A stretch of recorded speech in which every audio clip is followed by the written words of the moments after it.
The house was pitch black when Elias Vane pulled into the driveway at 3 in the morning. He had returned 3 days earlier than expected. His military deployment had been cut short following a diplomatic resolution that caught everyone off guard. He had hopped on the first available transport from the base. After 16 hours of flying, 2 hours of processing at the barracks, and a 9-hour drive to his home in a rural, mountainous stretch of Virginia, he was bone tired. However, the thought of seeing his daughter Maya's face had kept him wired for the entire journey. 6 months.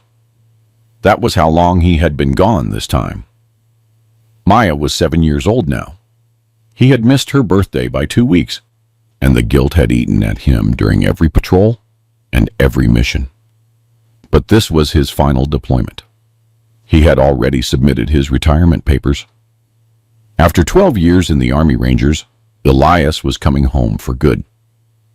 He killed the engine and sat there for a moment, savoring the stillness.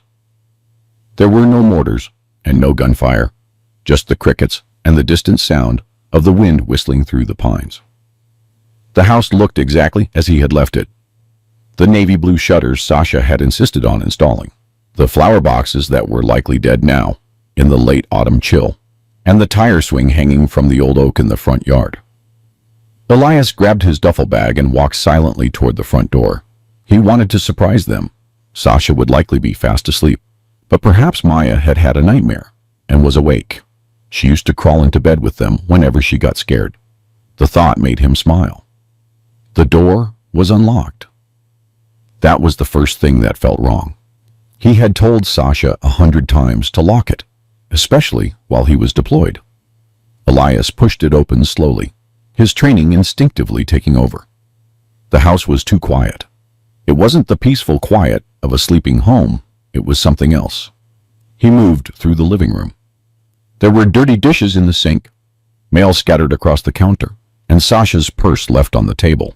He climbed the stairs, each step careful and deliberate. Their bedroom door was wide open.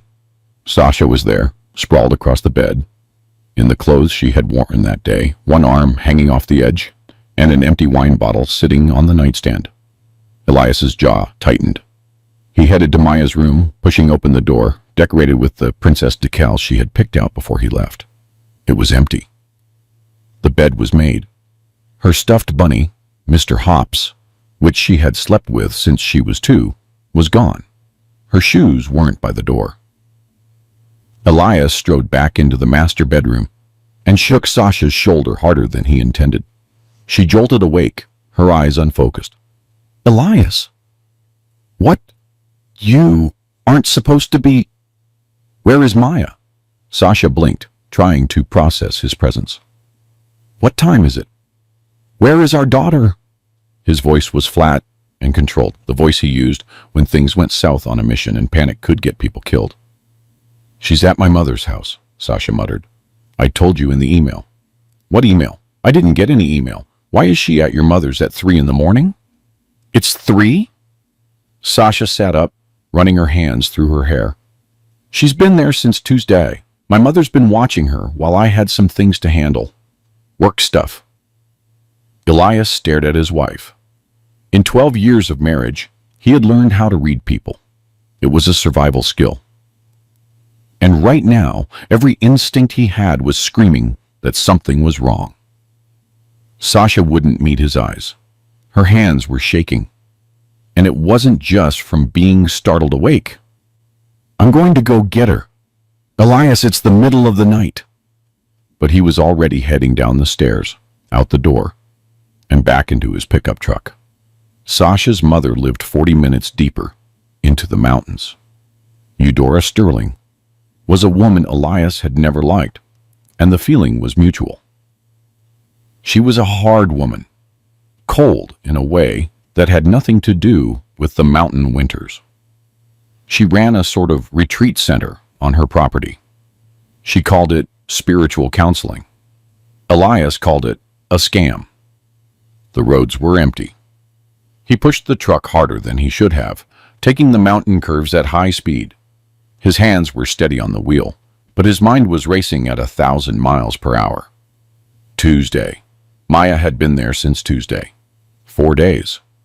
Why hadn't Sasha mentioned it in their last video call? Why had she sent their daughter to her mother? Eudora's property was tucked away from the road, a long gravel driveway leading to a sprawling farmhouse. The lights were on. That was the second thing that felt wrong. No one was ever awake at this hour out here. Elias parked and hopped out. The front door opened before he even reached it. Eudora Sterling stood in the threshold, silhouetted by the harsh interior lights. She was a tall woman, thin as a rail, with gray hair pulled into a severe bun. She wore a long nightgown and an expression that might have looked like concern on anyone else's face. On hers, it looked like a calculation. "Elias," Sasha called him. "She said you were coming." "Where is Maya?" "She's asleep. You shouldn't." He pushed past her. The house smelled of bleach, and something else, something organic and unpleasant beneath it. "Maya, are you going to wake the other children?" Eudora's voice was sharp. Elias stopped. "What other children?" "I run a program here. Troubled kids. Their parents send them to me for discipline and spiritual guidance." He had known about the program, but he had never paid it much attention. Now, looking at Eudora's face, something cold settled in his gut. "Where is Maya?" "She is in the backyard having some reflection time." Elias was moving before she even finished the sentence. He ran through the kitchen and out the back door. The yard stretched into the darkness, bordered by the thick woods. He could see shapes in the moonlight, structures that looked like small sheds or outbuildings. "Maya!" His voice echoed through the trees.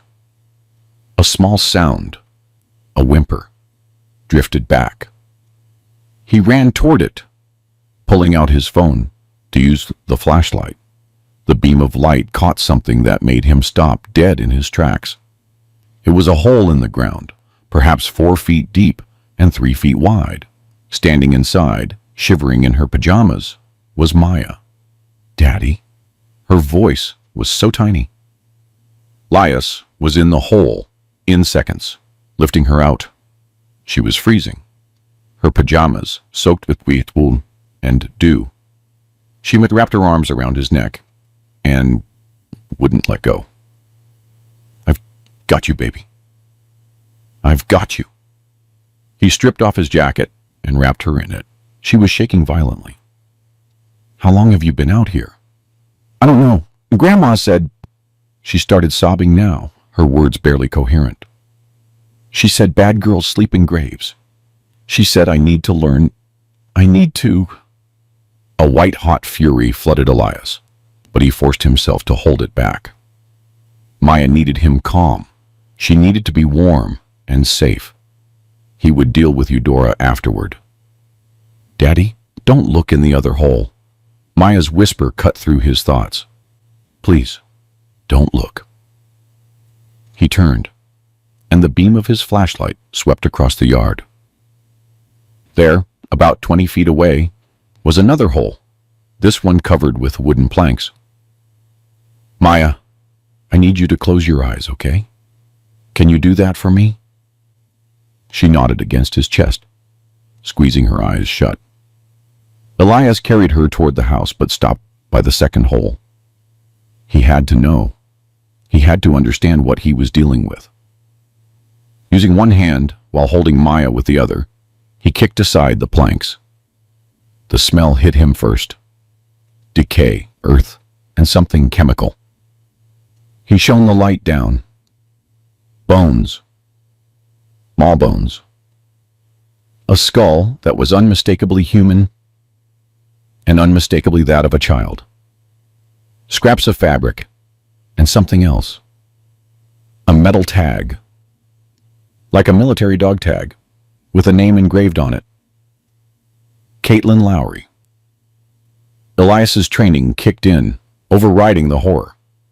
This was a crime scene. multiple crimes. He took 3 photos with his phone, making sure to capture the tag clearly. Then he replaced the boards and carried Maya toward the house. Eudora was waiting in the kitchen with a cup of tea, as if this were a normal visit. "She's being dramatic. It's only been an hour. The cold teaches them. Sit down." Elias's voice could have cut through glass. "Do not move. Do not speak. Do not even think about running, because I will find you." He carried Maya to the truck, started it, and cranked the heater to the maximum. She was still shivering. "Baby, listen to me. You're safe now.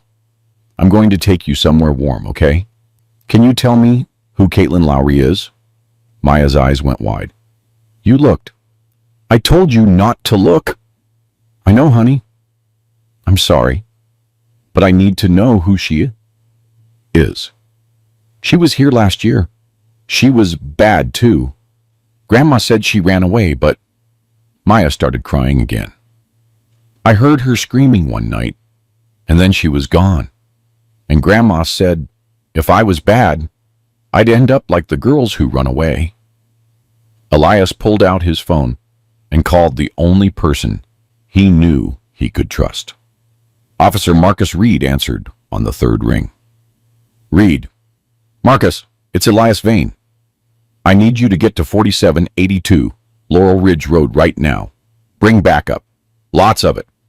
And call the state police." "Elias, I thought you were deployed. What's going on?" "I just found a dead child in a hole on my mother-in-law's property. There might be more." Silence on the other end. Then, "I'm 10 minutes away. Don't hang up." Elias looked toward the house. Eudora was at the window, watching. She didn't look worried. She looked angry. That told him everything he needed to know. She thought she could get away with it because she had done it before. "Marcus, listen carefully. The property owner is Eudora Sterling. She runs some kind of religious discipline program for kids. My daughter was in a hole in her backyard. She said she'd been there an hour, but I don't know if that's true. There's another hole with remains. The victim might be Caitlin Lowry. My God, there might be other children on the property. Eudora said something about other kids. We need to get them out. I'm calling Child Protective Services and the FBI. Elias, you need to get your daughter out of there." "I already did. I'm in my truck with her. But Marcus, I'm not leaving until I know every kid here is safe. Do not go back into that house. That's an order." But Elias was already moving. He turned to Maya. "Baby, I need you to lock the doors and stay in the truck. Keep the heat on. I'm going to get the other kids. Okay? I'll be right back." "Daddy, don't..." "I promise I'll be careful. But those kids need help just like you did." He kissed her forehead. "Lock the doors. If anyone other than me or a police officer comes near this truck, honk the horn. Understood?" She nodded, terrified, but trusting him. Elias walked back to the house. His training was fully engaged now. He wasn't a father anymore. He was a soldier, clearing a hostile building. Eudora was still in the kitchen. She stood up when he entered. "You had no right to..." "Where are the kids?" "They're sleeping." "You're overreacting. That hole is a therapeutic technique. It teaches humility." Elias crossed the distance between them in 2 steps. He didn't touch her, but she stumbled back anyway. "I'm going to ask you one more time. Where are the kids?" "Upstairs. But they're fine. They're here because their parents can't control them. I'm helping them." He was already moving. Upstairs, down a hallway.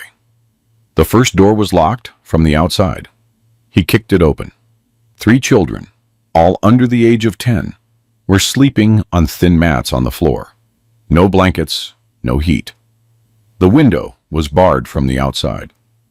"Wake up!" Elias's voice was gentle, but firm. "My name is Elias. I'm a soldier, and I'm here to help you. The police are on their way. You're going to be okay." They looked at him with those hollow eyes he had only seen in war zones. A small boy spoke up. "Are you taking us home?" "Yes, right now. Let's go." He led them downstairs. Eudora tried to block the door. "You can't do this. Their parents signed contracts." Their parents signed contracts with someone who was burying children in her backyard. "Get out of my way." She didn't move.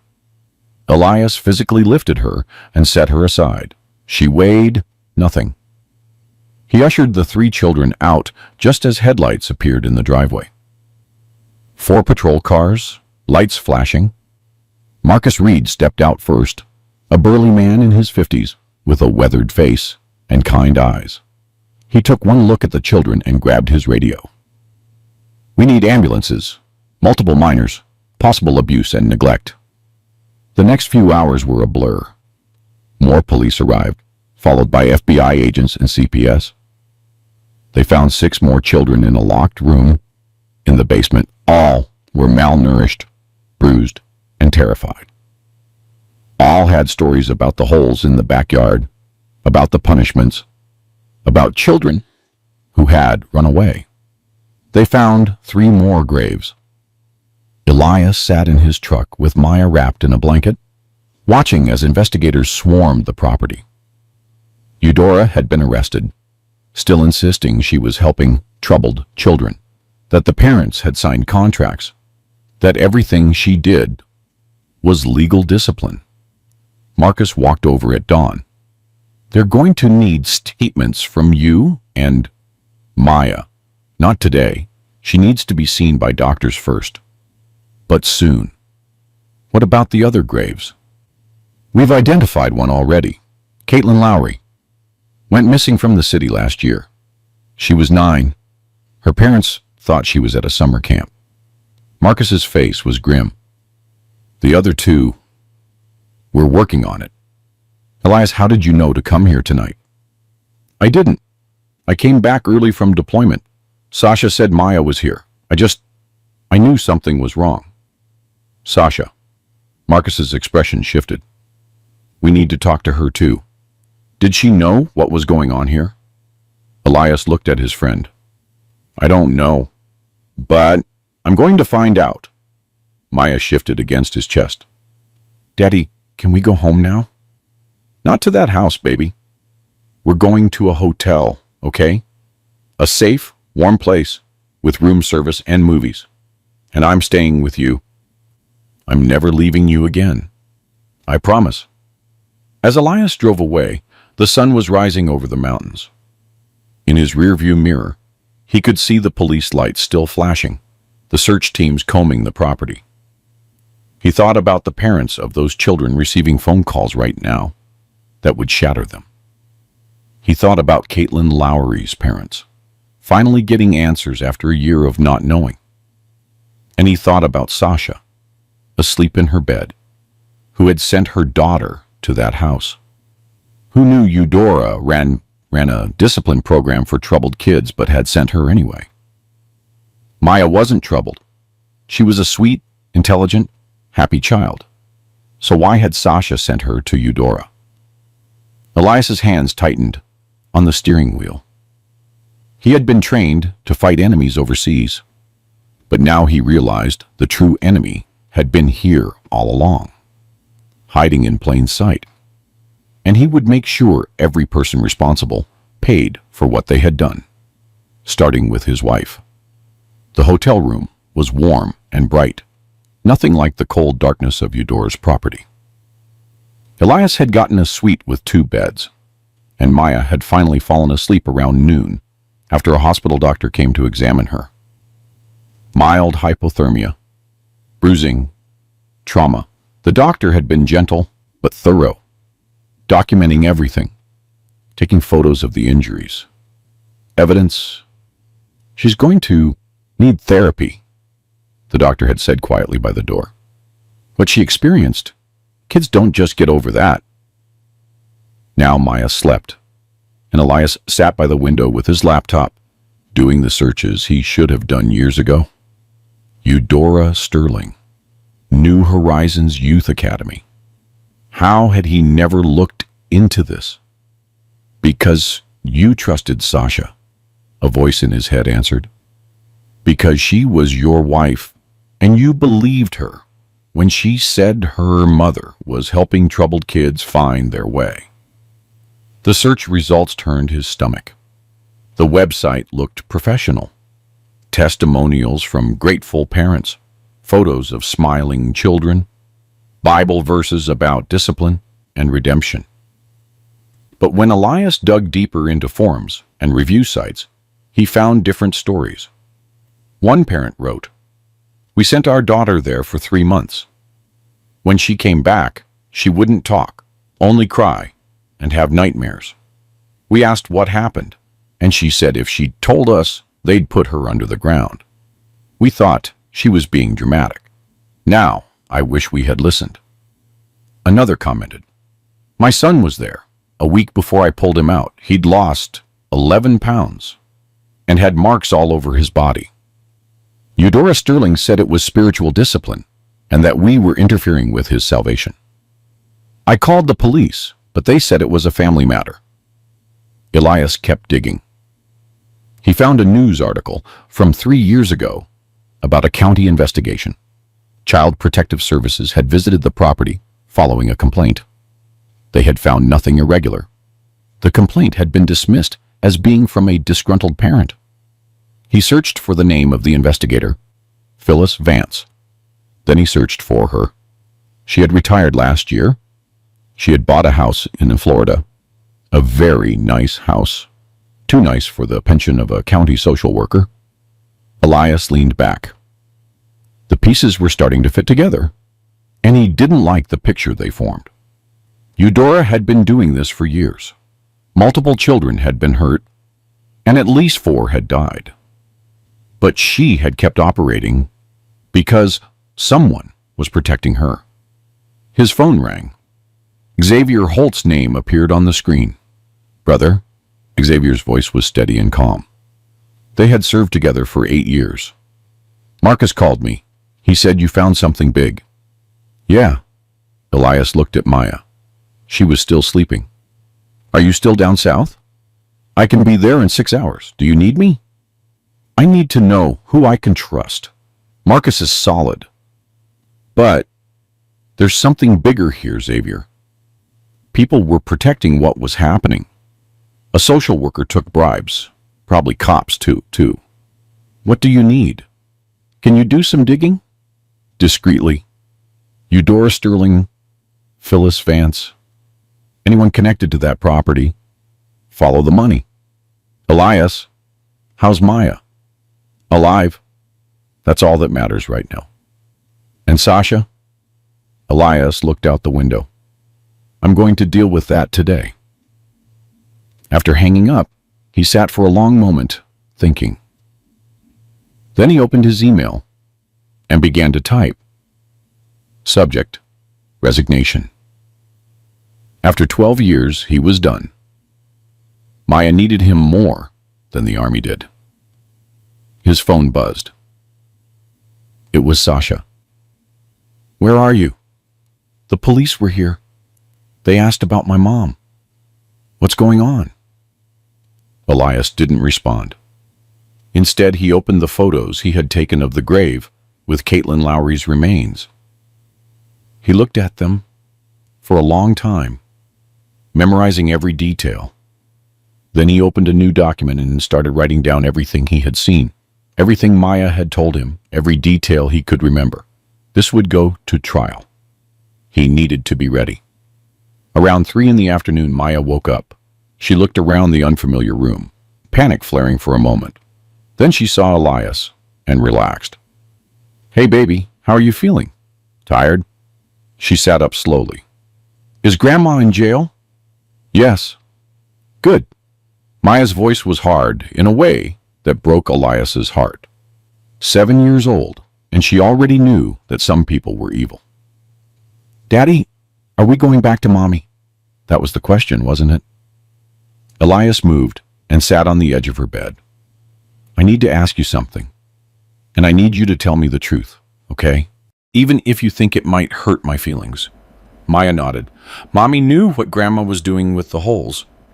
Maya's eyes filled with tears. She said I was being bad, that I wasn't obeying. She said Grandma could teach me how to be good. She took me there Tuesday and told Grandma I needed to learn respect. Elias felt something cold and final to settle in his chest. What did you do that was so bad? I didn't want Aida to eat my vegetables. And I talked back when she told me to clean my room. Maya started to cry. I didn't mean to be bad, Daddy. I just wanted you to come home. He pulled her into a tight hug, holding her as she sobbed. Above her head, his face was stone. Sasha had sent her daughter to be abused, possibly killed, because she wouldn't eat her vegetables? Because she had talked back? Things you handle with timeouts or taking away dessert, not with a woman who buried children in her backyard. You weren't bad, Maya. Do you hear me? You were being a normal kid. What Mommy did was wrong. What Grandma did was evil. But you didn't do anything wrong. Can I stay with you? You're staying with me forever. I promise. There was a knock on the door. Elias looked through the peephole. Marcus Reed. He let him in. How is she? Marcus asked quietly. She's going to survive. What did they find? Marcus pulled out a notepad. 4 graves so far. Caitlin Lowry, we already knew. The second is Jaden Banks, 10 years old, went missing from Richmond 2 years ago. Parents were told he was at a boarding school. The third is a girl, maybe 8 or 9. We're still working on identification. The fourth, Marcus paused. The fourth is recent, very recent. A boy named Caleb Quinn. He'd only been there a week. How many kids in total went through that place? We're trying to find out. Eudora claims in her contracts that she's had over 100 kids in her program in the last 5 years. Most made it out alive, but we're checking every name against missing persons reports. What about Phyllis Vance? Marcus's expression darkened. How do you know about her? She investigated the place 3 years ago, found nothing. Then she retired and bought a house in Florida she shouldn't be able to afford. The FBI is looking into her now. Elias, there's something else. We found financial records. Eudora was charging parents $50,000 for a 3-month program, most paid in cash. We're talking millions of dollars over the years. Where's the money? Elias thought about that. She had a partner or partners. Someone who made this look legitimate. Someone who kept the authorities from looking too closely. That's what the FBI thinks too. They're checking her phone records now. But Elias... Marcus hesitated. They want to talk to Sasha. Your wife had to know something. She knew. Elias's voice was flat. Maya told me. Sasha took her there Tuesday. Told Eudora Maya needed to learn respect. Marcus looked sick. I'm sorry. Don't be. Just make sure everyone involved goes down. I don't care who they are or what connections they have. All of them.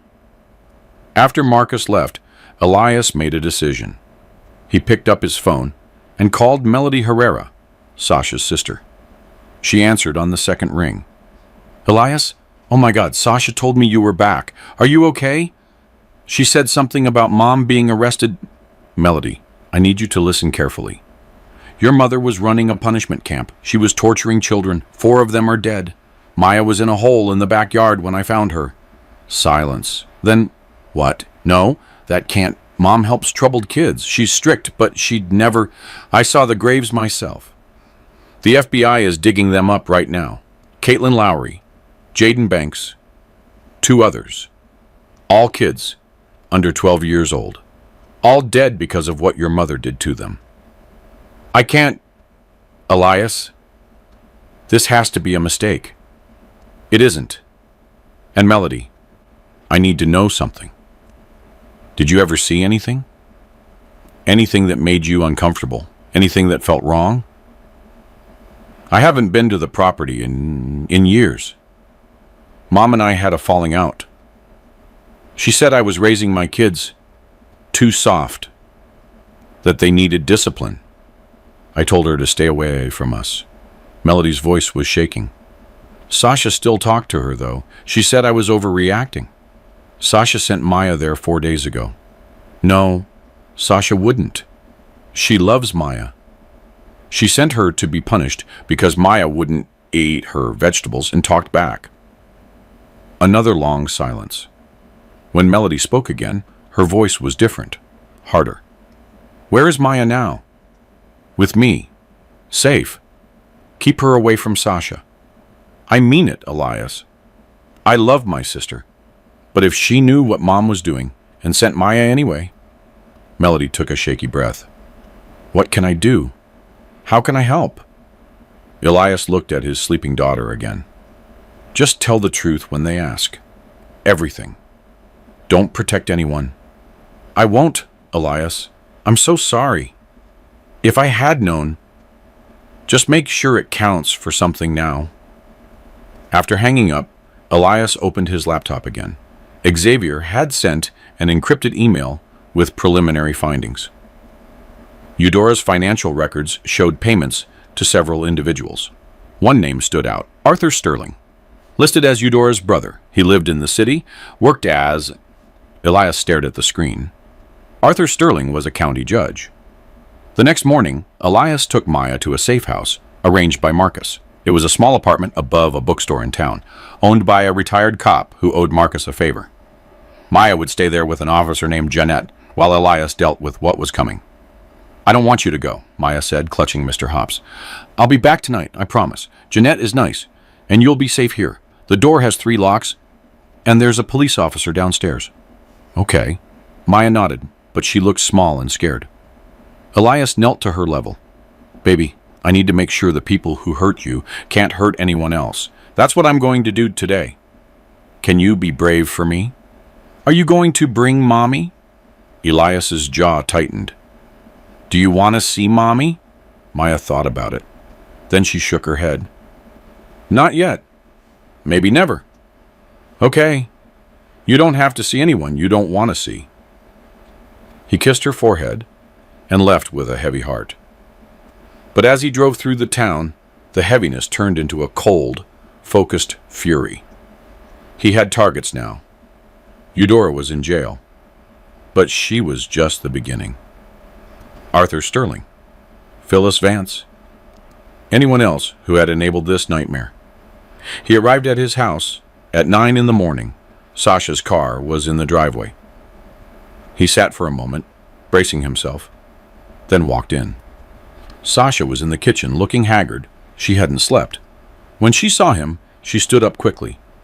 Elias. Finally. The police won't tell me anything. They took Mom.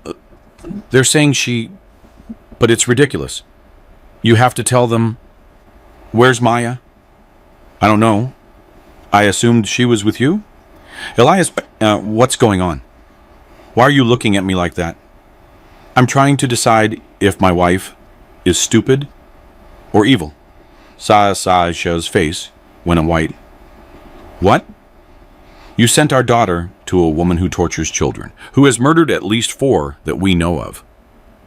You took her there Tuesday and told Eudora she needed to learn respect. I didn't. It's not like that.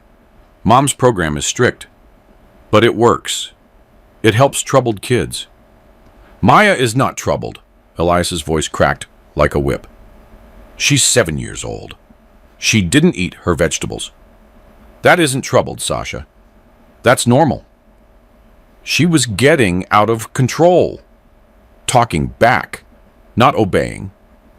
So you sent her to be buried alive in a hole in the ground? Sasha's mouth opened and closed. No. Mom would not.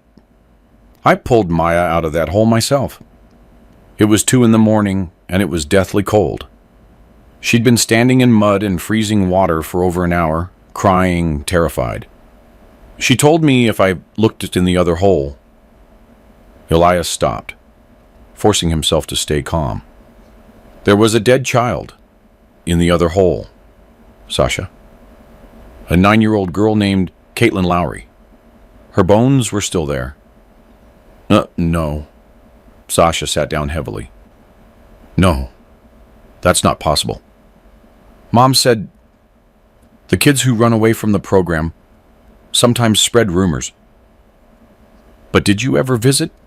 Did you ever actually see what she was doing? Silence. Answer me. I trusted her. Sasha's voice was rising.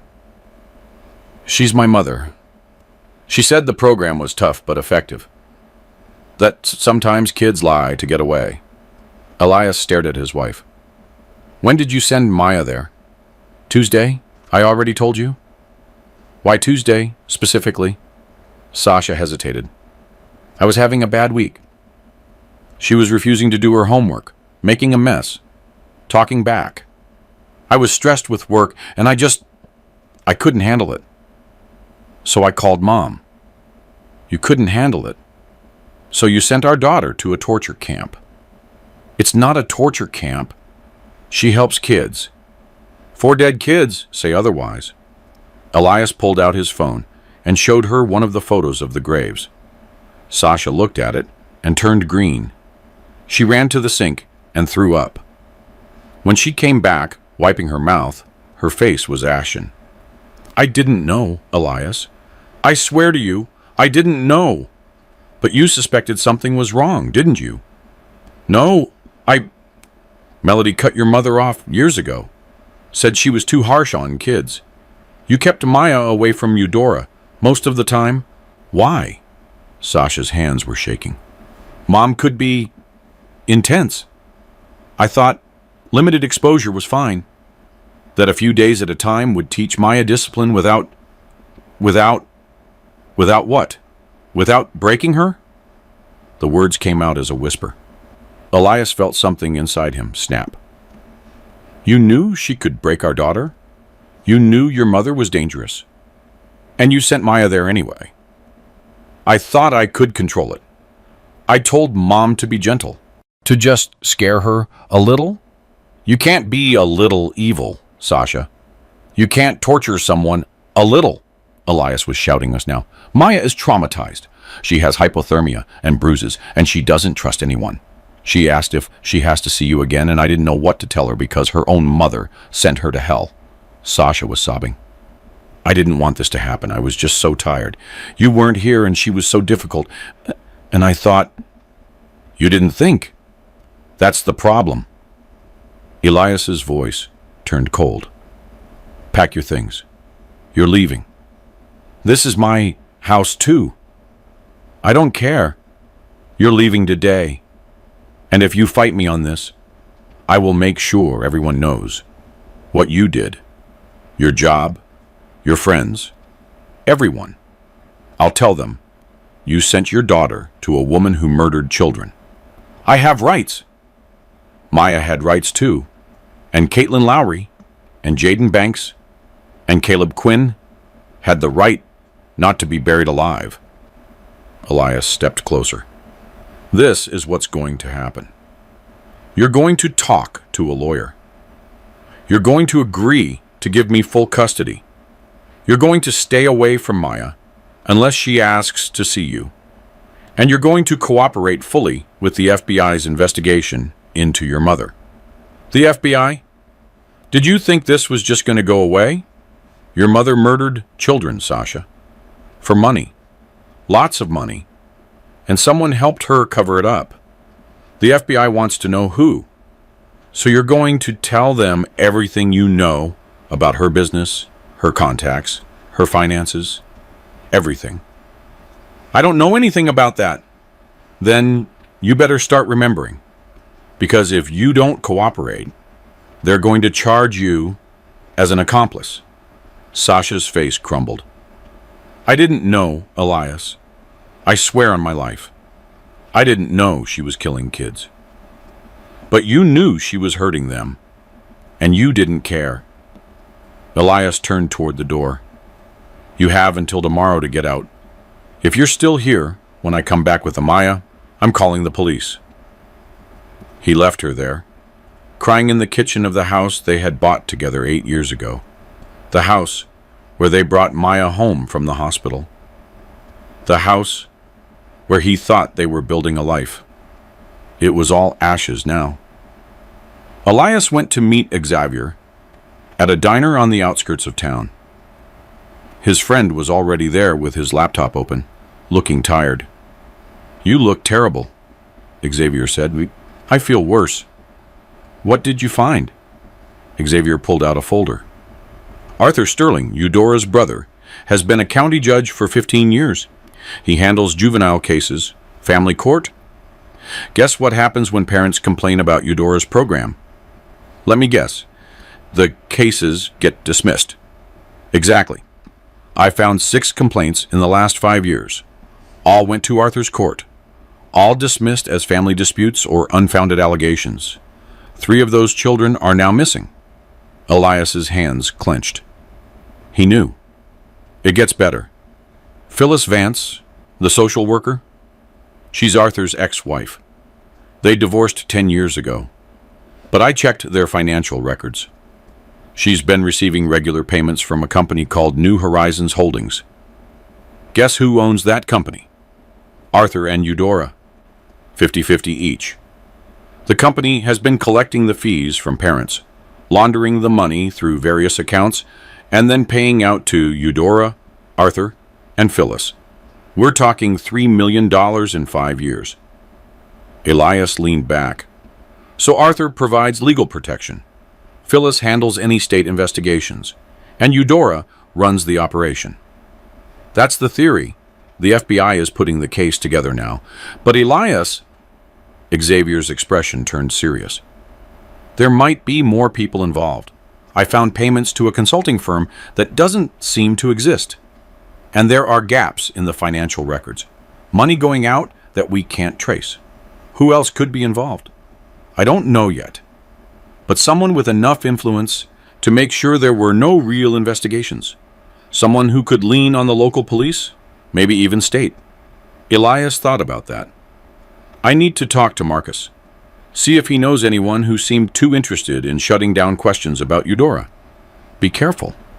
If there are dirty cops involved, you don't know who to trust. I trust Marcus. Yeah, but he trusts everyone on his force. Xavier closed his laptop. Elias, you need to let the FBI handle this. You have Maya to think about. I am thinking about Maya. I'm thinking about making sure everyone who hurt her pays. Everyone who allowed it. Everyone who looked the other way while children died. Elias held his friend's gaze. Would you walk away? Xavier sighed. No. But I'd be smart about it. And I'd watch my back. That's why I called you. They spent the next 2 hours going through documents. Elias was learning how to read financial records the way he had learned how to read topographic maps in the Army. Looking for patterns, anomalies, anything that didn't fit. And there were things that didn't fit. Large cash withdrawals from the company accounts every month. Always on the 15th. Always the same amount. $10,000. Going back 3 years. Protection money, Elias suggested. Maybe they're paying someone off. Could be bribes. Or blackmail. Elias's phone rang. Marcus Reed. Speak. We have something. Eudora is talking. She's trying to get a deal. She claims she was coerced, that someone forced her to keep the program going even when she wanted to stop. She's likely lying. Probably. But her lawyer says she has proof. Names of people involved. She wants immunity in exchange for testifying. Don't give it to her. It's not my call. It's the FBI and the prosecutors. But Elias, she mentioned Sasha. She said your wife knows more than she's saying. Elias closed his eyes. What did she say exactly? That Sasha helped recruit some of the families. That she identified kids who needed correction and recommended the program to their parents. Eudora claims Sasha received a commission for every referral. The diner seemed to tilt. How much? $5,000 per child. Elias disconnected and stared at his phone. Sasha had sent Maya to Eudora, but according to Eudora, she had also sent other people's children for money. Xavier was watching him. What is it? Sasha wasn't just a victim of her mother's manipulation. She was part of the whole thing. Yeah, Elias stood up. I need to go somewhere. Where? To have another conversation with my wife. And this time, she's going to tell me the whole truth. He found her at her sister's house. Melody opened the door, her face hard. She's in the kitchen. And Elias, whatever you're going to do, she deserves it. Sasha was sitting at Melody's table with a cup of coffee. She looked up when Elias entered, and her face paled. I was just leaving. Sit down, Sasha. She sat. Melody stayed in the threshold, arms crossed. Elias leaned against the counter. The FBI talked to your mother. She's trying to get a deal. She said you helped recruit families, that you got $5,000 for every kid you sent her. Is it true? Sasha's silence was answer enough. How many? Elias's voice was deadly quiet. I don't know. Maybe 20? Over 3 years? 20 kids. You sent 20 kids to be tortured for money. It wasn't supposed to be torture. Mom said it was a tough love program, that the kids needed discipline. The parents were desperate. So, you exploited desperate parents and traumatized their children for $100,000. Melody made a sound of disgust. Sasha, what the hell is wrong with you?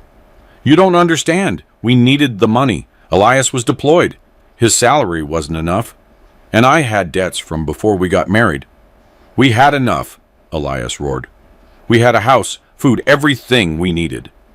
You're telling me you sold children for what? A new car? A vacation? Sasha was crying again. I'm sorry. I'm so sorry. I didn't think anyone would get hurt. Mom said it was safe. 4 children are dead. 4? How is that safe? Elias was shaking with rage. Did you know about the graves? No. I swear I didn't know about that. When Mom told me about kids running away, I believed her. I thought they just left. You thought troubled kids just walked away into the mountains and their parents didn't care? You didn't think that was suspicious? Sasha had no answer. Elias pulled out his phone. The FBI is going to want to talk to you. Yeah, the families you recruited are going to want answers. And I'm going to make sure every single person knows what you did. Please? Sasha reached out for him. Please, Elias. I made a mistake. I was stupid and greedy, and I'm so sorry. But I'm still Maya's mother. I love her. You sent her to a torture camp for $5,000. No, I didn't take money from Maya. She's my daughter. I just thought, you thought you could get away with it one more time. You thought she'd come back scared and straightened out. And you'd keep sending other people's kids for cash. Elias backed away from her outstretched hand. Stay away from us, both of us. Don't call, don't text, don't try to see Maya. If I see you near her, I'll have you arrested. You can't keep me from my daughter. Watch me. You're about to be charged with child endangerment, conspiracy, and likely trafficking. By the time this is over, you'll be lucky if you aren't in prison. Elias, the only thing keeping you out right now is that you're cooperating with the FBI. Elias turned to the door. Melody, thanks for being honest. I'm sorry your family is falling apart. I'm sorry I didn't see this coming, Melody said quietly. I should have pressed harder, stayed in touch with Mom. Maybe I could have, This isn't your fault. Don't blame yourself for the evil of others. As Elias drove away, his phone rang. Unknown number. Elias Vane. Yes, this is Special Agent Julian Marino from the FBI. I need you to come in for an interview today if possible. I can be there in 20 minutes. Good. And Mr. Vane, bring your lawyer. We're going to be talking about serious charges. Elias's hand tightened on the wheel. Against who? Everyone. We're building a case under the RICO Act. Organized crime, conspiracy, child trafficking, murder. This is bigger than your mother-in-law. We're going after every person involved. Good. I should warn you, your wife is a target. We believe she was complicit in the recruitment of children for the program. If she cooperates, we might be able to reduce the charges. But she's looking at prison time. I don't care what happens to her. Just make sure you catch everyone. We will. But Mr. Vane, watch your back. The people involved in this have money and connections. They won't go down easily. After hanging up, Elias made one final call to a lawyer friend from his unit, who now worked at a big firm in the city. Thomas Pena. Thomas, it's Elias Vane. I need help. I need the best family lawyer you know, and I need someone who can handle a federal case. My God, Elias, what happened? How much time do you have? Start talking. As Elias explained the whole nightmare, he felt something shifting inside him. The rage was still there, burning hot and pure, but beneath it was something colder, something calculating. The army had taught him how to fight, how to plan, how to execute complex operations against entrenched enemies. He had led missions in some of the most hostile territories on Earth. And now, he was going to use every skill he had to destroy the people who had hurt his daughter. Not just Eudora, not just Sasha. Everyone, every person who had looked the other way, taken a bribe, or allowed the torture and murder of children. They thought they were safe because they had money and connections, because they had gotten away with it for years. They were wrong. Elias Vane was coming for them. And he didn't lose. The FBI offices were cold and sterile, all fluorescent lights and beige walls. Elias sat across from Agent Moreno and another agent, a woman named Lowry. Appropriate name, given what he had found. I'm Agent Sarah Lowry, she said, as if reading his mind. Caitlin was my niece. Elias's expression didn't change, but inside he felt a sharp pang of sympathy. I'm sorry for your loss. Thank you. I want you to know this is personal for me. I'm going to make sure every person responsible pays, starting with Eudora Sterling. Moreno pulled out a recorder. Mr. Vane, we need to record your statement. Tell us everything that happened from the moment you arrived home. Elias did, every detail. Finding Maya in the hole, the other graves, Sasha's confession about sending her there, the evidence of financial payments. He didn't hold anything back. When he finished, Moreno leaned back. Your wife claims she didn't know about the deaths. Do you believe her? I don't know. Maybe she was willfully ignorant.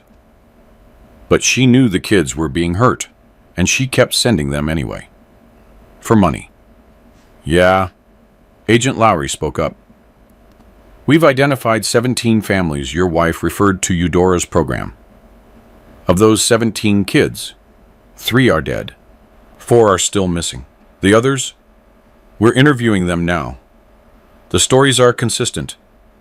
Extreme physical punishment, food deprivation, psychological abuse. One boy was kept in a hole for 3 days. Elias felt sick. Where are the families now? We're tracking them down. Most thought their kids were at a legitimate boarding school. Some knew it was tough, but they thought that's what their kids needed. A few... Moreno paused. A few seemed to have known exactly what was going on, and didn't care. What happens to them? Depends on what we can prove. Child endangerment at a minimum. If we can show they knew kids were dying and sent theirs anyway, we're looking at conspiracy to commit murder. And Sasha? Your wife is cooperating. She's given us names, details on the financial structure, information on Arthur Sterling's involvement. In exchange, we're recommending reduced charges, but she's still looking at 5 to 10 years. Elias nodded. He felt nothing about it. No satisfaction, no regret. Just a void where his marriage used to be. What about Arthur? He asked. Marcus's jaw tightened. That's where it gets complicated. Arthur Sterling is a sitting judge with a lot of friends. We need an airtight case before we move against him. We're building it, but it takes time. How much time? Weeks? Months? Children died while you build your case. I know. Moreno's frustration showed. But if we move too fast and he gets off on a technicality, he escapes everything forever. I'm not going to let that happen. Agent Lowry put a hand on Moreno's arm, calming him. Then she looked at Elias. We're going to get him, I promise.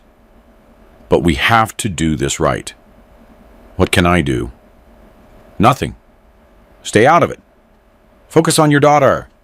Let us handle the investigation. Elias didn't respond to that. He had no intention of staying out of it. After the interview, he met with Thomas Pena and the family lawyer Thomas had recommended, a sharp woman named Margaret Vance. They sat in a conference room and planned. The good news is you'll get custody, Margaret said. With Sasha facing criminal charges and admitting to child endangerment, no judge will give her custody. The question is whether she gets visitation. Not on my watch. Elias, Thomas's voice was gentle but firm. Let Margaret handle the legal strategy. If you push too hard, it could backfire. Sasha sent our daughter to be tortured for money. There is no scenario where she deserves to see Maya. I agree, Margaret said, and that's the argument we'll make. But we have to follow the process. File for divorce, file for custody, document everything. Build a case so overwhelming that no judge can rule against you. How long? The divorce will take months. Custody could be faster given the circumstances. I'll file emergency motions tomorrow. Do it. After they left, Elias sat in his truck, thinking. The FBI was building their case. His lawyers were building theirs. Everyone was following the process, playing by the rules. But Elias wasn't bound by the same rules. He was a civilian now, a father protecting his daughter. And sometimes, justice couldn't wait for the courts. He pulled out his phone and called Xavier. I need you to do something for me. It's not legal. I figured as much. What do you need? Arthur Sterling. I need everything on him. Phone records, financial records, emails. Everything that proves what he did. The FBI is already getting that through warrants. I don't want to wait for warrants. I want it now. Silence on the other end. Then, you know what you're asking? Yeah. If we get caught, we won't get caught. You taught me how to do this in Afghanistan, remember? We're just applying those skills here. Another pause. When do you want to start? Tonight. They met at Xavier's motel room with a laptop and equipment that was definitely not civilian grade. Xavier had connections from his days in the military, people who specialized in electronic intelligence. Arthur's security is decent, but it's not top tier, Xavier said, typing away. Standard home Wi-Fi, protected with a password. I can crack it remotely, but it'll take a few hours. Do it. What about his phone? Harder. If he's smart, he's using encrypted messaging. But guys like him always think they're untouchable. They get sloppy. While Xavier worked, Elias researched. Arthur Sterling had been a judge for 15 years. Before that, a prosecutor. Married twice, divorced twice, no children. His house was a modest colonial in a good neighborhood. Not the kind of place you'd expect from someone who had made $3 million off the child trafficking. He's hiding the money somewhere, Elias said. Offshore accounts. The Caymans, Switzerland, places the FBI can trace. But it takes time. We don't have time. Xavier looked at him. What's the plan here, Elias? Let's say we get everything. What are you going to do with it? Make sure he can't escape justice. Make sure if the FBI's case falls apart, he still goes down. How? I haven't figured that part out yet. They worked until 3 in the morning. By then, Xavier had access to Arthur's home network, his email, and his cloud storage. What they found made Elias's blood run cold. Spreadsheets listing every child who had passed through Eudora's program.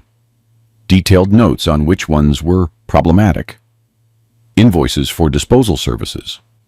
Emails discussing inventory, reduction, and minimizing exposure. These people had reduced children to lines in a ledger. One email from Arthur to Eudora, dated 6 months ago. The Lowry girl is asking too many questions. Handle it, Eudora's response. Resolved. No loose ends. Caitlin Lowry had died because she asked questions. Send me all of this, Elias said. Encrypted. Multiple backups. What are you going to do? Insurance.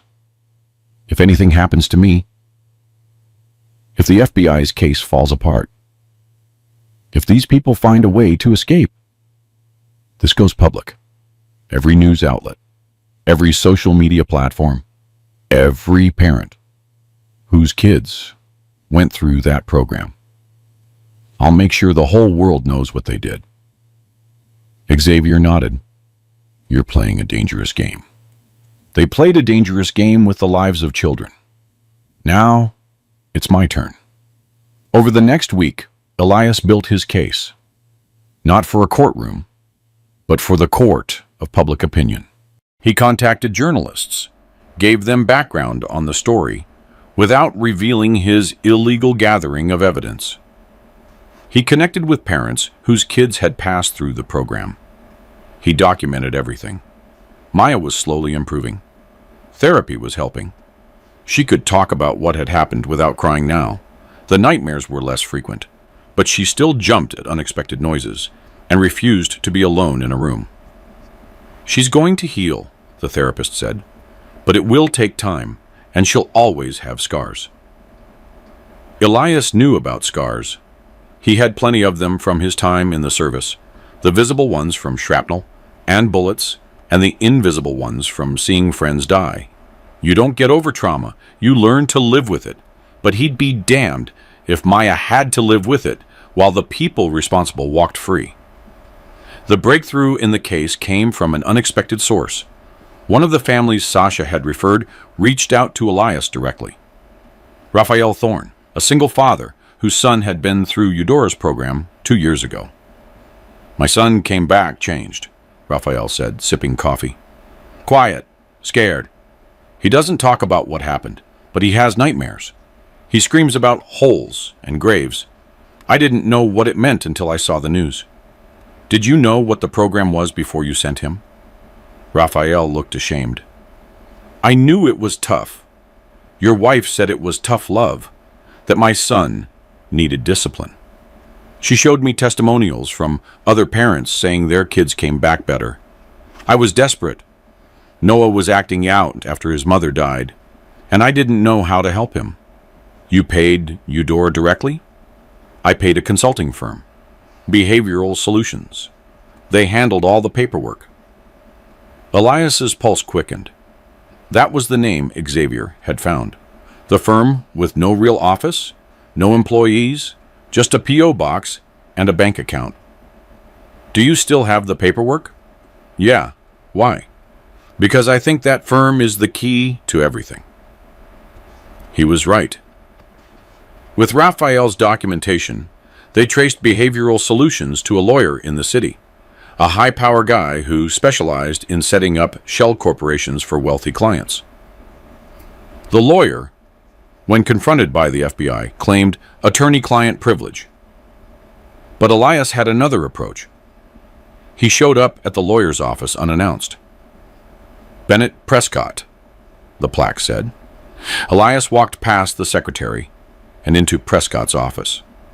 "Excuse me, you can't," the secretary protested. "It's fine," Elias said, closing the door behind him.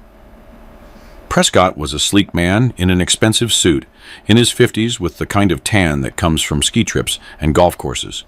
He looked up, annoyed. "Who are you?" "Elias Vane. My daughter was tortured by one of your clients. You set up the financial structure that allowed them to hide millions of dollars from child trafficking." Prescott's expression became carefully neutral. "I don't know what you're talking about." Elias pulled out a folder and dropped it on the desk. "Behavioral Solutions, New Horizons Holdings, 3 other shell companies in the Caymans. You created them all, for Eudora Sterling and Arthur Sterling. You helped launder money from the torture and murder of children. I create legal corporate structures for clients. What they do with those structures is not my responsibility. But you knew. You had to know. No one sets up that many shell companies for a small religious retreat center unless they're hiding something." Prescott leaned back, and even if that were true, and I'm not saying it is, attorney-client privilege protects my communications with clients. It doesn't protect you from being an accomplice to murder. I haven't murdered anyone. No, you just made it possible for others to do it and get away with it. For a fee." Elias leaned forward. "How much did they pay you? 10%? 20? How much is a dead child worth to you, Juan?" "Out of my office. The FBI is going to tear your practice apart. Every client, every account, every document, and when they're finished, you're going to prison right alongside the Sterlings." "I doubt that. I have the best lawyers in the state." Elias smiled. It wasn't a nice smile. "You know what's funny? I found something interesting while I was researching you. Your son, Bennett Prescott Jr., 15 years old, troubled kid from what I hear, been in and out of therapy, some minor legal trouble." Prescott's face paled. "Don't you dare! I'm not threatening your son. I'm just saying, you helped Eudora Sterling hide the fact that she was torturing troubled kids. Your son is a troubled kid. How would you feel if someone sent him to a place like that? If he ended up in a hole in the ground, crying for his father, wondering why you let it happen? You son of a..." Think about it. Then think about whether protecting your clients is worth the price of protecting your own son from the same fate. Because people like Eudora don't stop. They just find new victims. Elias stood up.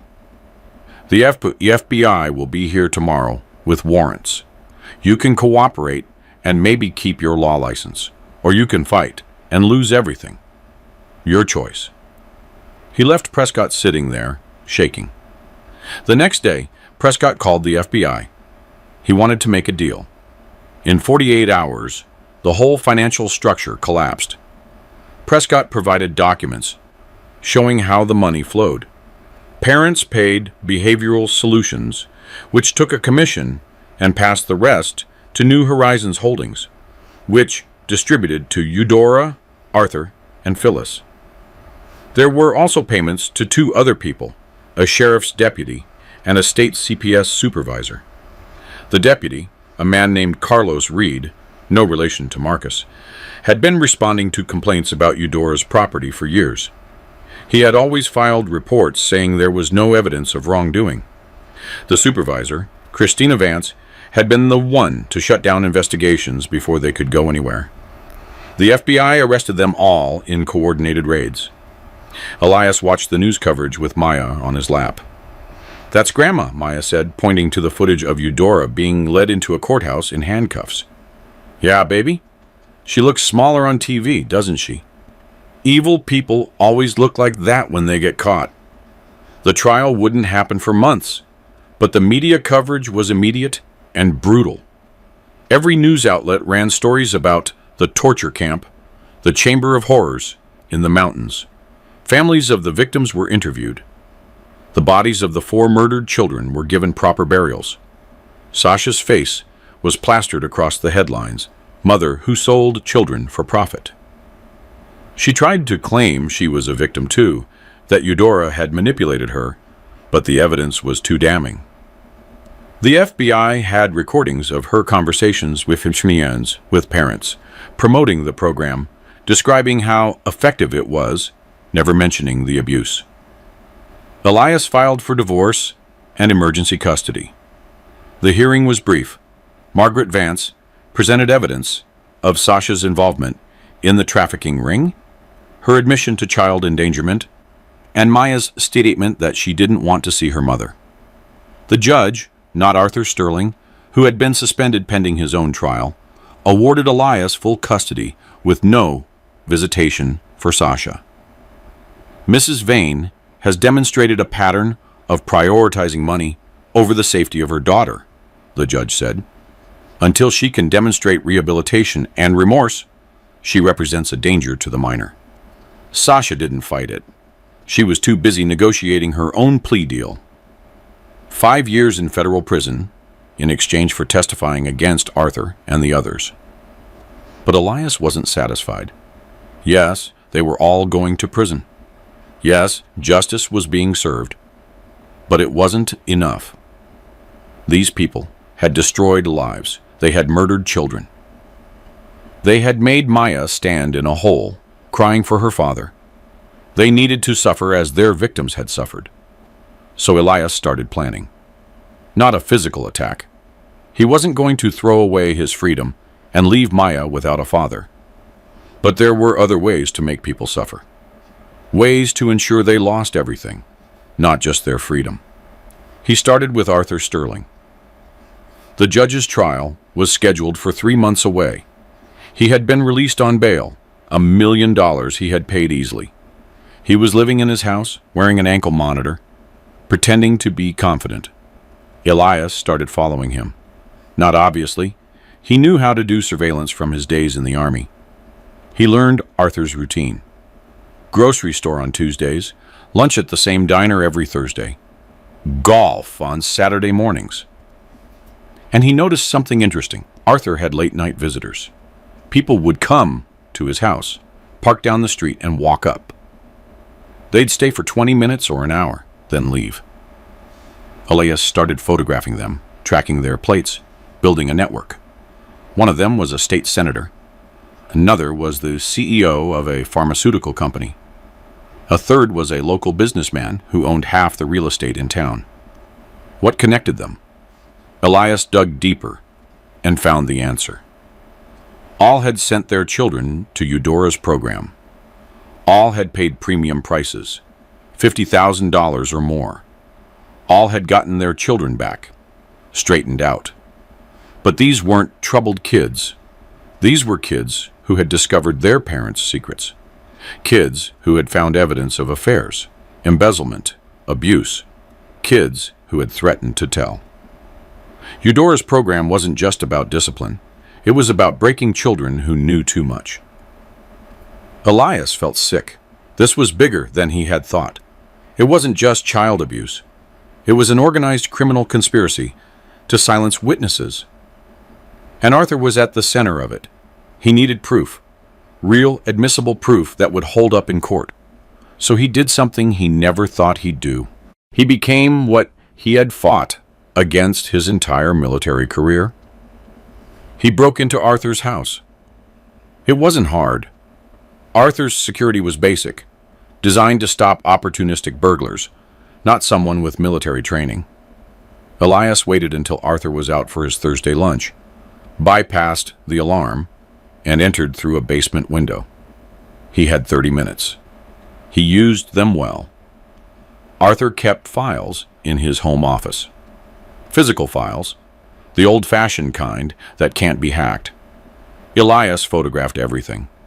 Correspondence with the parents, contracts, documentation of what the children had known and how the program had handled it. One file was labeled Permanent Solutions. Inside were death certificates for 3 children, all listed as accidents or suicides. All kids who had been through the program. All kids whose parents were at those late-night meetings. Elias felt his hands shaking as he photographed them. These people had murdered their own children to keep secrets. He found one more thing. A ledger showing payments from Arthur to local news outlets. Payments to kill stories. Payments to reporters to bury information. Payments to keep the whole operation quiet. Elias finished with 5 minutes to spare. He reset everything exactly as he had found it, climbed out the window, and drove away. That night, he made copies of everything. He sent encrypted files to 3 different people: Xavier, Thomas Pena, and Agent Moreno at the FBI. The note read, "If anything happens to me, release this to every news outlet in the country." Then he went home and held Maya as she slept, thinking about how close he had come to losing her. How many other parents had lost their children to these monsters? The next day, he received a call from an unknown number. "Mr. Vane, this is Lawrence Bishop. I represent Arthur Sterling. My client wishes to speak with you. Tell your client to go to hell. Mr. Vane, please. It's not a threat. My client wants to apologize, explain his side of things. He's prepared to offer a settlement in exchange for..." "There is no settlement. Your client is going to prison for the rest of his life. If you would just listen." Elias hung up. 10 minutes later, his phone rang again. A different number. "Mr. Vane," a woman's voice, smooth and professional. "My name is Ingrid Holt. I'm calling on behalf of a group of concerned citizens who wish to resolve this matter discreetly. We are prepared to offer you $5 million in exchange for your cooperation in..." "Who are you?" "I represent the families of several children who attended Mrs. Sterling's program. They are very sorry for what happened to your daughter. They want to make amends. By paying me to shut up? By compensating you for your trauma and ensuring this matter is resolved in a way that doesn't harm innocent people. Innocent people. Your clients murdered their own children. That is a serious accusation, Mr. Vane. One with no proof, and making such accusations publicly could be considered defamation." Elias laughed. "Seriously? You're threatening me with a defamation suit after what you people did? We are offering you a generous settlement, Mr. Vane. I suggest you think carefully before rejecting it." "I don't need to think. The answer is no. Your clients are going to be exposed. Every single one of them. And when I'm finished, everyone will know what they did." He hung up and immediately called Moreno. "They just tried to buy me off. $5 million. Who was it?" "Someone named Ingrid Holt. Said she represents families of kids who went through the program. They want me to stay quiet about what I found." Moreno was quiet for a moment. "Elias, what did you find, exactly?" "I can't tell you that. Not officially. But hypothetically, if someone had evidence that Arthur's clients murdered their own children to keep them quiet about crimes, what would the FBI do with that information? Hypothetically, we'd need that evidence to prosecute. And if that evidence was obtained illegally, then it wouldn't be admissible in court. But it might point us toward legal ways to get the same information. Check Arthur's home office. There's a filing cabinet, bottom drawer labeled Permanent Solutions. You might find something interesting. We need a warrant for that. Then get one. I'm sure you can find probable cause." Elias Just get the warrant, Moreno, before someone makes those files disappear. Moreno must have moved fast, because that afternoon, FBI agents executed a search warrant on Arthur's house. Elias watched from down the street as they carried out boxes of documents. His phone rang. Moreno, how did you know about those files? I didn't. I just had a hunch. Elias, what we found, my God, these people were killing their own kids. I know. We're going to need you to testify about the whole program. What happened to Maya? Everything. I'll do whatever it takes. Good. Because we're about to charge 15 more people. This is going to be the biggest child trafficking case in the history of the state. Make it count. It will. But Elias, watch your back. These people have a lot to lose. They might do something desperate. Elias thought about that after he hung up. Desperate people were dangerous. But he wasn't worried about himself. He was worried about Maya. He called Xavier. I need you to do something for me. Name it. I need you to take Maya somewhere safe. Outside the state. Somewhere these people can't find her. You think they'd go after her? I think they've already killed multiple children. I'm not taking any chances. I know a place. My cousin has a ranch up in Montana. Middle of nowhere. No one would think to look there. Can you leave tomorrow? I'll pick her up at dawn. That night, Elias explained to Maya that she was going on a trip. It's like a vacation. Uncle Xavier is going to take you to see horses in mountains. You'll be safe there. Why can't you come? I have to finish something here. But I'll come get you as soon as I'm done. I promise. Is it about Grandma? Yes, baby. It's about making sure she and the people who helped her can't hurt anyone else. Maya was quiet for a moment. Then she said, Daddy, are you going to do something bad? What do you mean? Like something you shouldn't do to catch the bad people? Elias knelt to her level. Sometimes adults have to make tough choices. I'm going to do everything I can to make sure those choices are the right ones. Okay, but promise you're coming back. I promise. Nothing is going to keep them from you. After Maya left with Xavier the next morning, Elias felt the weight of what he was about to do. He had already crossed lines, breaking and entering illegal surveillance. But what he was planning now was bigger. He was going to expose every single person involved, not just to the FBI, but to the world. He spent the next week compiling the evidence, everything he had gathered, legal and illegal. He organized into a comprehensive document. Names, dates, evidence of crimes, connections between conspirators. It was 100 pages of damning testimony. Then he sent it to every journalist he had been in contact with, to every news outlet in the state, to several national publications. Subject: The Children's Grave Conspiracy. How the mountain elite used a torture camp to silence their own children. The response was immediate. Within hours, journalists were calling him. Within a day, the story was on the national news. Within a week, it was everywhere. The public reaction was visceral. Protests outside Arthur's house. Death threats against everyone involved.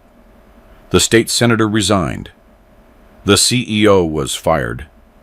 The businessman's properties were vandalized. And Arthur's lawyers called again. Desperate this time. Mr. Vane, please, if you would just agree to meet with my client. He wants to confess, tell you everything. He's willing to testify against the others if you'll just talk to him. Elias paused. Why does he want to talk to me specifically? He says, you're the only one who will understand. that you're a soldier, that you know that sometimes people do terrible things for what they believe are good reasons. There is no good reason to murder children. Just meet with him. One conversation. If you still want him to rot in prison after that, fine. But give him a chance to explain himself. Elias thought about it. He didn't want to give Arthur anything. But maybe, just maybe, there was information Arthur could provide that would help ensure everyone went down. Fine. One conversation. In the FBI office. With agents present. Tomorrow. Thank you, Mr. Vane. Yeah, the meeting was surreal. Arthur Sterling sat across from Elias in an interrogation room, looking like he had aged 20 years in the last month. His expensive suit hung loose on a body that had lost weight. His hands were shaking slightly. Moreno and Agent Lowry were there, recording everything. "Thank you for coming," Arthur said. His voice was raspy. "Don't thank me. I'm here to watch you confess." "I will. I'll tell them everything. But first, I want you to understand something. I'm not a monster. I was trying to help people." Elias's jaw tightened, helping them murder their children. Helping them solve problems. These weren't just any kids, Mr. Vane. They were troubled. Dangerous, even. They knew things that could destroy families, careers, lives. Their parents came to me desperate, and I provided a solution. You provided a death sentence. Not always. Most of the kids survived. They went through the program, learned discipline, and came out better. The ones who died, those were accidents. Eudora was supposed to be careful, but she overstepped. She overstepped? Elias slammed his hand on the table. She buried children alive. She starved them. She beat them. I know. And I should have stopped it.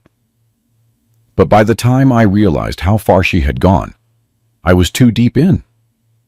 The parents, they were powerful people. They would have destroyed me if I had exposed them. So you let it continue. You let more children die to save yourself. Arthur's face crumbled. I made a mistake. I was weak, scared, and greedy. And I'm sorry. God, I'm so sorry. Regret doesn't bring those children back. I know. That's why I want to testify. I'll tell the FBI everything. Who was involved? Who knew what? Who paid for the permanent solutions? All of it. I'll make sure every one of them goes down. In exchange for what? Reduced sentence, protective custody. I'm a judge, Mr. Vane. I know what happens to people like me in general population. Elias looked at Moreno. Is this deal on the table? Depends on what he gives us. If his information leads to convictions of the others, we might recommend a reduced sentence. Elias turned back to Arthur. How many children died? 7 that I know of for sure, but there might be more. Eudora kept some records off the books. Where are those records? Buried. Literally. On the property. There's a shed in the back, under the floorboards. Moreno was already on his phone. Send a team back to the Sterling property. Northwest shed. Pull up the floorboards. Elias stared at Arthur. You knew there were more bodies, and you didn't tell anyone. I was afraid. You're pathetic. You're a coward who let children die to protect himself. You don't deserve a deal. You deserve to rot. Please, Mr. Vane, I have a conscience. I live with this every day. You know what Maya lives with every day? Nightmares. Fear. The memory of standing in a hole in the freezing cold, thinking she was going to die. You did that. You and your sister, and all your wealthy clients who valued their secrets more than the lives of their children.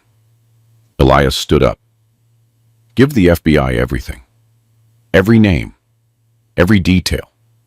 Maybe that'll buy you A few fewer years on your sentence. But nothing is going to buy you redemption. You're going to die knowing you murdered children. He walked out. Moreno caught up with him in the hallway. That was tough. It was honest. Elias took a breath. Did you get what you needed? Yeah. He's giving us names we didn't have. With his testimony, we can prosecute at least a dozen more people. This is going to be huge, Elias. Good. Make sure it is. Make sure everyone knows what these people did. Over the next month, the arrests continued. The state senator, the CEO, the businessman. 3 more parents who had paid for permanent solutions. A doctor who had falsified death certificates. 2 police officers who had covered up investigations. The media coverage was relentless. Every day brought new revelations. The public was horrified and outraged. Politicians called for reform.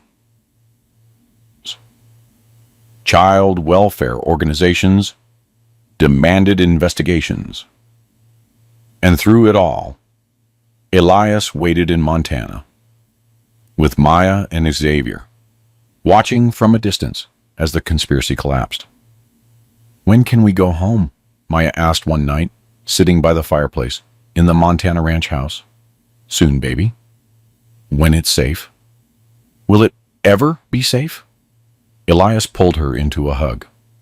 Yes, because all the bad people are going to prison, and they're never going to be able to hurt anyone again. Do you promise? I promise. But that night, after Maya had fallen asleep, Elias received a call from Moreno. We have a problem. What kind of problem? 2 of the parents we arrested. They skipped bail. Harrison Thorne and Bennett Prescott Sr. Both very wealthy, both very connected, and both have disappeared. Elias felt a cold dread. Disappeared? Fled the country, we think. Interpol is looking for them. But Elias... Moreno paused. These guys... No, you were the one who exposed them. They know Maya is the witness who started this whole thing. I think they might try to retaliate. Let them try. I'm serious. These are desperate men with nothing left to lose. You need to stay in Montana until we catch them. How long could that take? Days, weeks, maybe months if they're smart. Elias looked at the door to Maya's room. He had promised her they would go home soon. But home wasn't safe. Not yet. I'll stay. But Moreno, find those men. Find them and bring them back. We will. But 3 weeks passed with no sign of Thorne or Prescott. Maya was getting restless, missing her friends and her school. Elias was going stir-crazy, unable to do anything but wait. Then Xavier came to him with news. I've been doing some digging. Off the books. I found something. What? Thorne and Prescott didn't flee to Europe or South America. They're still in the country. And I think I know where. Where?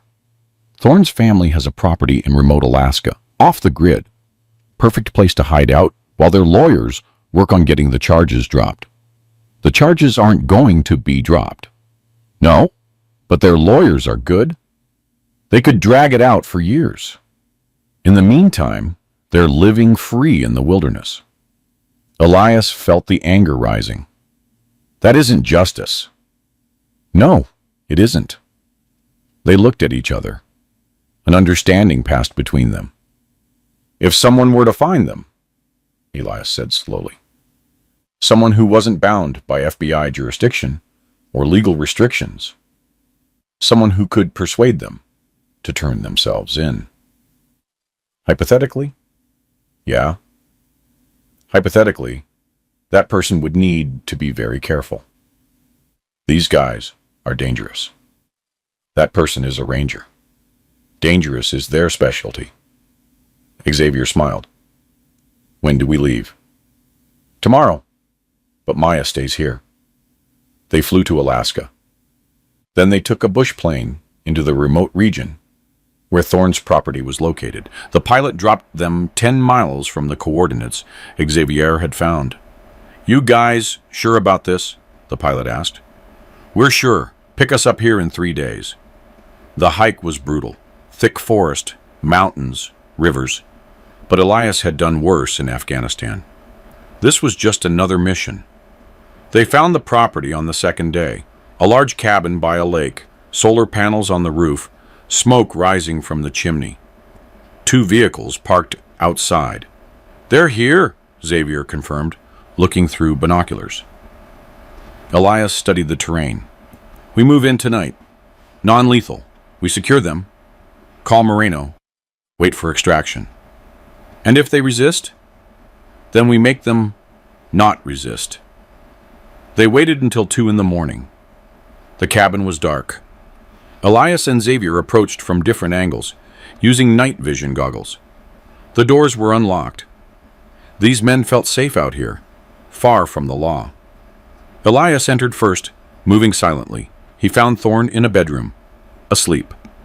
A quick move, and Thorne was on his stomach, hands bound behind his back. "What? Who are—" "Shut up!" Elias's voice was cold. "Make a sound, and I'll knock you out." Thorne went quiet. Xavier had Prescott in the living room, similarly secured. They sat the 2 men on the sofa. "Do you know who we are?" Elias asked. "You're Vane," Prescott said, the soldier. "You're the one who ruined everything. I'm the one who exposed you for murdering your children." "That isn't true. We didn't murder anyone." "Yes, you did. You sent your kids to be tortured and killed because they knew your secrets. Because you valued your reputations more than their lives." Thorne spoke up. "My son, he was going to destroy me. He found evidence of my affairs, my financial crimes. He was going to report me. I had no choice." "There's always a choice." Elias leaned in close. "You chose wrong, and now you're going to pay for it. You can't prove anything. Our lawyers will get us out." "I don't need to prove anything. The FBI has Arthur's testimony. They have the financial records. They have the bodies. You're going to prison for the rest of your lives." "We'll see about that," Prescott said. "We have resources, friends in high places." "Not anymore. They're all abandoning you. The senator already pleaded guilty. The CEO is cooperating. Your friends are rats fleeing a sinking ship." Elias pulled out a satellite phone. "Now you're going to make a choice. You can surrender voluntarily and maybe get a deal. Or I can drag you back in handcuffs. Either way, you're going back." "And if we refuse?" Thorne asked. Elias smiled. It was the same smile he had given enemy combatants who thought they were tough. "Then I'll make you wish you had never run. I'm not a cop. I'm not bound by the same rules. And I really, really don't like you." He let that sink in. Then he added, "But here's the thing. I don't want to hurt you. I want you to face justice. I want you to sit in that trial and be convicted and spend the rest of your lives thinking about what you did. That's the real punishment. That's what you deserve." Thorne and Prescott looked at each other. Then Thorne said, "What kind of deal?" "Testify against every person involved, every name, every crime, every detail. In exchange, maybe they give you 20 years instead of life. That isn't much of a deal. It's more than you deserve. It's more than your children got." Silence. Then Prescott nodded. "Fine. We'll surrender. But we want it in writing. Call Moreno yourselves.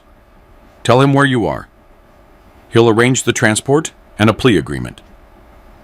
Elias handed Prescott the satellite phone. He watched as the call was made. He watched as these 2 men, who had thought they were above the law, surrendered. The FBI extracted them 2 days later. Elias and Xavier watched from a distance as the helicopters carried Thorne and Prescott away. "Mission accomplished?" Xavier asked. "Not yet. Not until every single one of them is convicted and locked away. You know, not everyone will go to prison.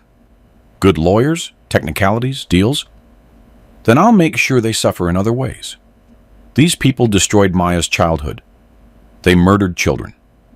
They aren't going to just walk away. They flew back to Montana. Maya was waiting. She ran into Elias's arms. I missed you, Daddy. I missed you too, baby. So much. Can we go home now? Elias looked at Xavier, who nodded. The immediate threat was gone. Thorne and Prescott were in custody. The others were too scared or too broke to run. Yes, we can go home. They returned to their house a week later. The house felt empty without Sasha, but Maya didn't seem to mind. She was just happy to be back in her own room with her own things. Elias enrolled her in a new school, further from town. A fresh start. New friends who didn't know about the scandal. Therapy twice a week to help her process the trauma. And slowly, painfully, they built a new life. The trial began 6 months after Maya's rescue. Eudora went first. The prosecution presented a devastating case. Physical evidence from the graves. Testimony from surviving children. Financial records proving it was a criminal enterprise. Eudora's defense tried to claim she was helping troubled children, that the deaths were accidental, that she had been pressured by her brother Arthur. The jury didn't buy it. Guilty on all counts. 4 consecutive life sentences without the possibility of parole. Arthur's trial was next. His lawyers tried to paint him as a victim of his sister's manipulation. But with his own testimony about arranging permanent solutions, it was futile. Guilty. Life sentence, no parole. Phyllis Vance got 20 years for conspiracy and obstruction. Carlos Reed, the deputy, got 15. Christina Vance, the supervisor, got 10. Sasha's trial was the hardest for Elias to watch. She looked small and broken on the stand, crying as she described how she had been desperate for money, how she had believed her mother's lies about helping kids. The prosecutor was not sympathetic. He showed the jury recordings of Sasha promoting the program to parents. He described the $100,000 she had earned. He detailed the suffering of the children she had sent. Maya didn't attend the trial. She was too young, and the lawyers agreed her video deposition was enough. But Elias was there every day, watching his daughter's mother being convicted of conspiracy to commit child abuse. 5 years. She'd serve at least 3 before being eligible for parole. The trials of the other parents dragged on for another year. Thorne and Prescott, true to their word, testified against everyone. The state senator got life. The CEO got 30 years. The businessman got 25. In total, 23 people were convicted for their involvement in the New Horizons conspiracy. Hundreds of years of a prison time. Millions in restitution to the victims' families. But for Elias, the real victory was seeing Maya heal. Slowly, the nightmares faded. She started to smile again, to make jokes, to play with friends. She was still affected by what had happened. She likely always would be, but she was surviving, thriving. 2 years after the rescue, Elias was sitting in family court for the final hearing. The judge, a woman who had reviewed all the evidence, all the testimony, looked at him and Maya. Mr. Vane, you have done an admirable job raising your daughter under extremely difficult circumstances. The court finds that you are a fit and loving father. Sasha Vane's parental rights are permanently terminated. Full custody is awarded to you. Maya squeezed his hand. Does that mean Mommy can't take me back? Ever? Ever, Elias said. You're mine forever. That night, they had a quiet celebration at home. Pizza, ice cream, a movie. Just the two of them, as it had been for 2 years. Daddy? Maya asked during the movie. Yeah, baby? Thank you for saving me." Elias pulled her into a hug. "You don't have to thank me. That's what daddies are for." "Not all daddies. Some of those kids, their daddies were the bad guys." "I know. And I'm sorry they didn't have someone to protect them. But you made sure the bad guys were punished. You made sure they couldn't hurt anyone else." "I tried." "You did more than try.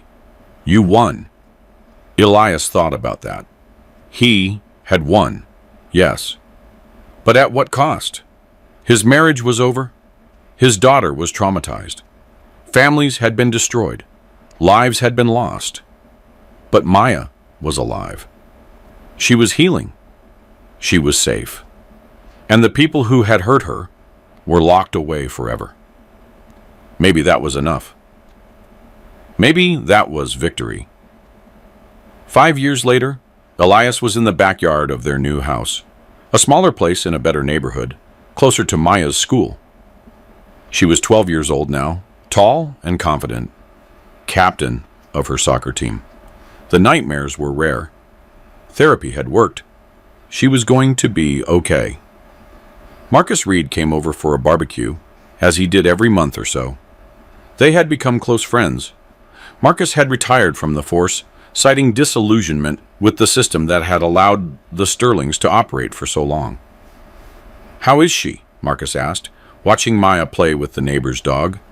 "She's great. Straight A's, lots of friends, happy." "You'd never know, but you know."